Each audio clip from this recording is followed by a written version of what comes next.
Zastanite na sekundu i pogledajte vrijeme na svom telefonu. Tamo su, prateći brojeve, ta dva slova koja ste vidjeli milijun puta bez zaustavljanja da razmislite što znače. AM, PM. Koristite ih za programiranje alarma, za sastanak s nekim, da biste znali jesu li 3 popodne ili 3 ujutro. Ali kad bi vas netko upravo sada pitao što zapravo znače ta slova, biste li znali odgovoriti? Nije engleski. Nije tajni kod moderne tehnologije. To je latinski. Jezik koji više nitko ne govori, ali koji je već 2000 godina urezan u naš način mjerenja vremena. I najfascinantnije je što ta dva slova ne opisuju broj, ni uredsko radno vrijeme, ni proizvoljnu konvenciju. Opisuju nešto što se događa na nebu. Astronomski događaj koji su naši preci promatrali s istom pažnjom s kojom mi danas gledamo u ekran. Danas ćete otkriti zašto su sunce, Egipćani i šačica Rimljana krivi za to što vaši budilice zvone u 7 ujutro. I također ćete razumjeti zašto 12 sati u podne skriva proturječje koje prkosi logici. Vrijeme bez brojeva, era trenutaka. Da bismo razumjeli podrijetlo AM i PM, moramo putovati daleko u prošlost, u doba u kojem nisu postojali satovi, ni ekrani, ni kazaljke. Doba u kojem se vrijeme nije brojalo u brojevima, već u trenucima. Prve ljudske civilizacije živjele su podložne ritmu koji je diktiralo nebo. Sunce je bilo njihov sat, njihov kalendar i njihov kompas, sve u jednom. Dan nije počinjao u 12 sati noću ni u 6 sati ujutro. Počinjao je nečim opipljivim, vidljivim, neupitnim, izlaskom sunca. To je bio trenutak nula. Zatim je dolazio uspon, kada se zvijezda penjala po nebeskom svodu. Zatim je stizala najviša točka, zenit, kada se činilo da se sunce zaustavlja točno iznad njihovih glava. I nakon toga je započinjao spust prema zalasku sunca, sve dok svjetlost ne bi nestala i stigla noć. Svaki od tih trenutaka imao je duboko značenje. Zora je bila trenutak buđenja, početka rada. Podne je bilo točka ravnoteže, trenutak u kojem se sjene smanjuju dok gotovo ne nestanu, trenutak odmora u mediteranskim kulturama.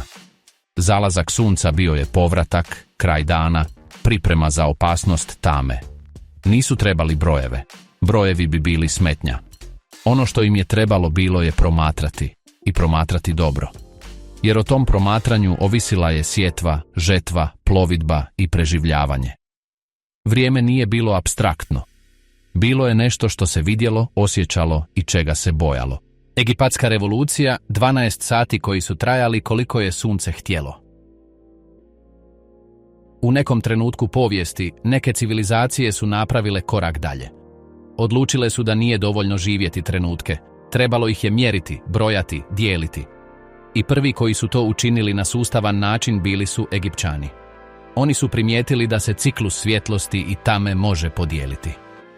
Koristili su nešto vrlo jednostavno, ali revolucionarno. Sunčani sat. Štap zabijen u zemlju, obelisk, jednostavan gnomon. Bacao je sjenu koja se kretala tijekom dana. I ti Egipćani, s beskrajnim strpljenjem, označili su podjele na tlu. Tako su rođeni prvi sati. Zašto 12? Zašto ne 10? Što je lakše za brojanje na prste? Ili 15? Izbor 12 nije bio slučajan. Egipćani su brojali koristeći članke prstiju. I 12 je bio sveti broj, povezan s lunarnim ciklusima, zvježđima i načinom razumijevanja kozmosa koji nam je danas dalek. Osim toga, 12 se dobro uklapalo s približnim trajanjem dana u umjerenim godišnjim dobima. Ali postojao je ogroman problem koji bi svaki osnovnoškolac danas mogao istaknuti. Ti sati nisu bili jednaki, trajali su koliko je sunce htjelo.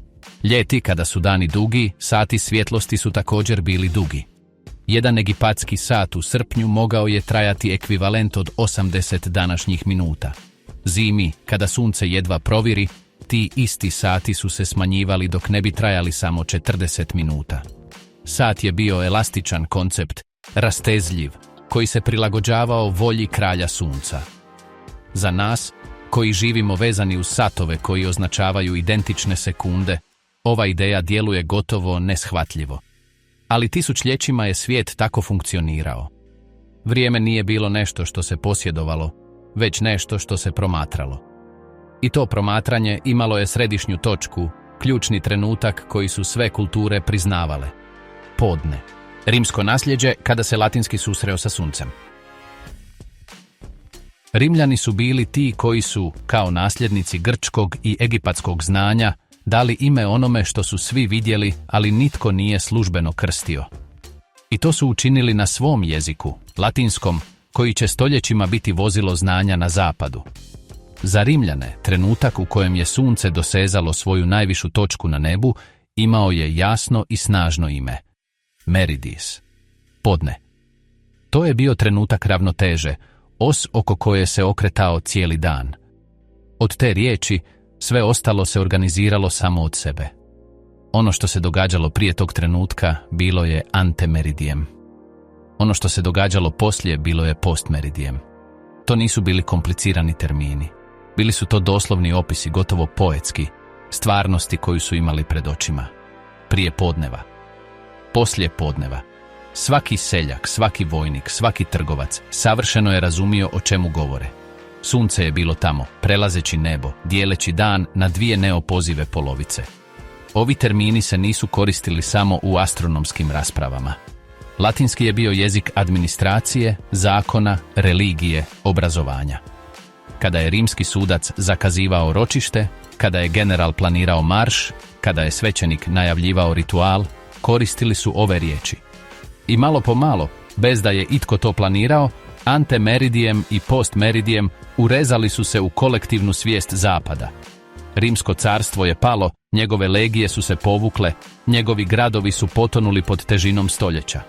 Ali riječi su ponekad otpornije od granita. Latinski je ostao živ u crkvi, na sveučilištima, u službenim dokumentima. I s njim su putovala ta dva izraza koja su opisivala ples sunca. Ali ove riječi su opisivale savršenu astronomsku stvarnost. Sunce koje prelazi zamišljenu liniju koju astronomi zovu meridijan. Taj trenutak prelaska bio je podne i oko njega se sve slagalo. Problem je u tome što su ljudi, stoljećima kasnije, izumili mehaničke satove, htjeli su zatvoriti taj nebeski fenomen u fiksne brojeve, u sfere koje su se uvijek okretale isto, bez obzira na godišnje doba ili položaj sunca. I tu su počela proturječja. Jer ako je podne točka podjele, što se događa točno u toj točki? Je li 12 sati u podne antemeridijem ili postmeridijem? Odgovor je mnogo čudniji nego što zamišljate i skriva paradoks koji prkosi najosnovnijoj logici. Paradoks koji vučemo svaki put kad pogledamo na sat. Nevidljiva linija, meridijan koji dijeli dan na dva dijela. Da bismo doista razumjeli što znače AM i PM, moramo pogledati gore, prema nebu, i vizualizirati nešto što ne možemo vidjeti, ali što astronomi stoljećima iscrtavaju. Lokalni meridijan. Zamislite zamišljenu liniju koja sječe nebeski svod točno iznad vaše glave, počevši od točne točke sjevera, prolazeći kroz zenit, tu najvišu točku neba, i završavajući na jugu. To je nevidljiva linija, ali savršeno definirana geometrijom zemlje i položajem zvijezda. Svaki dan sunce, na svom prividnom putovanju od istoka prema zapadu, prelazi tu liniju u preciznom trenutku. Taj trenutak je solarno podne, trenutak u kojem zvijezda doseže svoju maksimalnu visinu iznad horizonta. To nije nužno točno u 12 sati na vašem satu, jer su vremenske zone i ljudske konvencije malo pomaknule ovu astronomsku stvarnost. Ali u biti, taj prelazak je pravo srce sustava. Ljepota AM i PM u njihovom podrijetru je u tome što opisuju točno to. Antemeridijem znači prije nego što sunce prijeđe meridijan. Postmeridijem znači nakon što sunce prijeđe meridijan. Nema dvosmislenosti, nema brojeva, nema konvencija. To je čisti geometrijski opis kretanja naše najbliže zvijezde. To je jezik kozmosa prilagođen ljudskim potrebama. Stoljećima je ovaj način razumijevanja vremena bio dovoljan. Ljudi su gledali u nebo, vidjeli položaj sunca i znali jesu li ujutru ili popodnevu bez potrebe za satovima.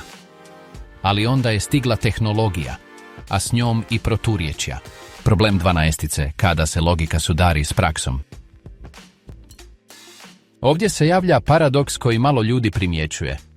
Ako AM znači prije podneva, onda samo podne, točan trenutak u kojem sunce prelazi meridijan, ne može biti AM jer više nije prije.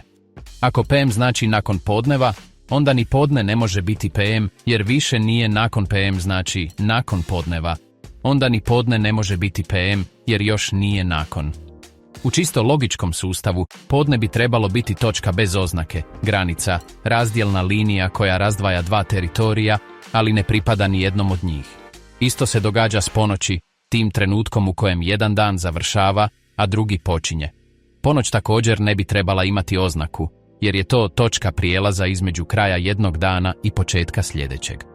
Međutim, svi bez treptanja prihvaćamo da je 12 sati noću 12 ujutro, a 12 sati danju 12 poslije podne. Zašto? Odgovor nije znanstveni, već praktični.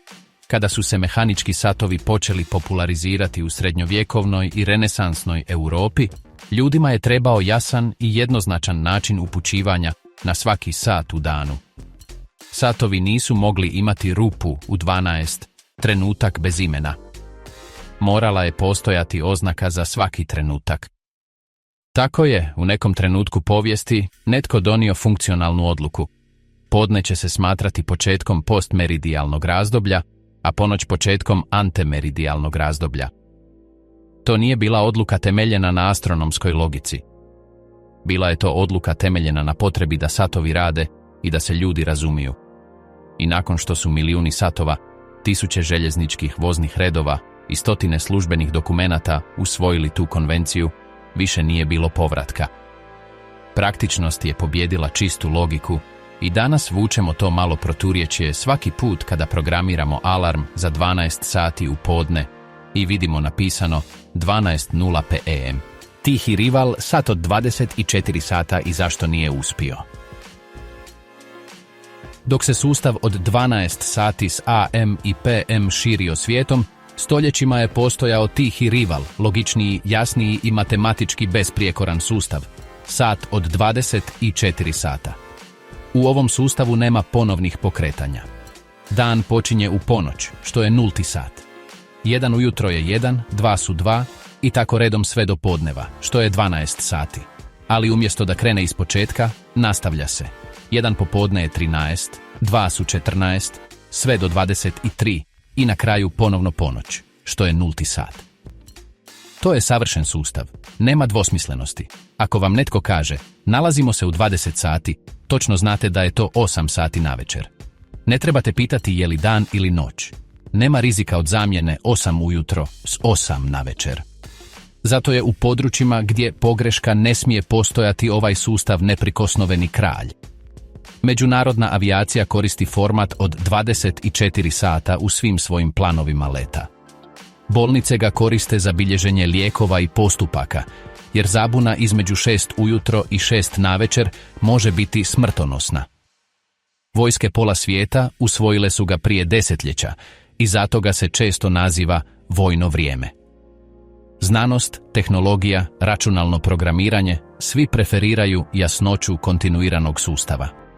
Pa ipak, unatoč svojoj logičkoj superiornosti, sustav od 24 sata nije uspio istisnuti AM i PM u svakodnevnom životu velikog dijela planeta. Zašto? Odgovor leži u navikama, u kulturnoj inerciji i u načinu na koji naš mozak percipira vrijeme. Stoljećima su analogni satovi, sa svojim kružnim sferama i kazaljkama koje su se okretale svakih 12 sati, dominirali svijetom. Ti satovi nisu mogli pokazati 13 ili 14 sati, jer im je to fizički dizajn onemogućavao. Ljudi su se navikli vidjeti dan kao 2 kruga od 12. Osim toga, ljudsko biće teži razmišljanju o vremenu u prirodnim ciklusima. Jutro i popodne, dan i noć. Sustav od 12 sati sa svojim ponovnim pokretanjem u podne i ponoć odražava tu dualnu percepciju. Koliko god nesavršen bio, uklapa se u našu intuiciju.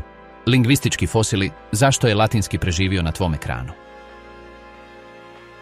Postoji još jedan faktor koji objašnjava nevjerojatnu otpornost AM i PM, a to je moć latinskog kao vozila znanja tijekom više od 1000 godina. Kada je Rimsko carstvo palo, Njegov jezik nije nestao. Ostao je živ u katoličkoj crkvi koja ga je koristila za liturgiju i administraciju. Ostao je živ na srednjovjekovnim sveučilištima gdje su svi znanstveni i filozofski tekstovi pisani na latinskom. Ostao je živ u astronomiji, medicini, pravu. Kada su moderni jezici, poput engleskog, francuskog ili španjolskog, počeli standardizirati svoj znanstveni i administrativni rječnik, otkrili su da je latinski već gotovo svemu dao ime. I umjesto da izmišljaju nove riječi, jednostavno su posudili one koje su već postojale. Tako su antemeridijem i postmeridijem prešli u engleski kao AM i PM i odatle su izvezeni u ostatak svijeta. Globalni utjecaj anglosaksonskog svijeta, prvo preko Britanskog carstva, a zatim preko ekonomske i kulturne moći Sjedinjenih država, dovršio je konsolidaciju ovih kratica. Danas, čak i u zemljama u kojima je sustav od 24 sata služben za vozne redove vlakova ili televizije, ljudi i dalje koriste AM i PM u svom svakodnevnom životu, na svojim telefonima, u svojim razgovorima. To su lingvistički fosili, riječi koje su nadživjele carstva koja su ih stvorila, jezike koji su ih govorili, tehnologije koje su ih pratile.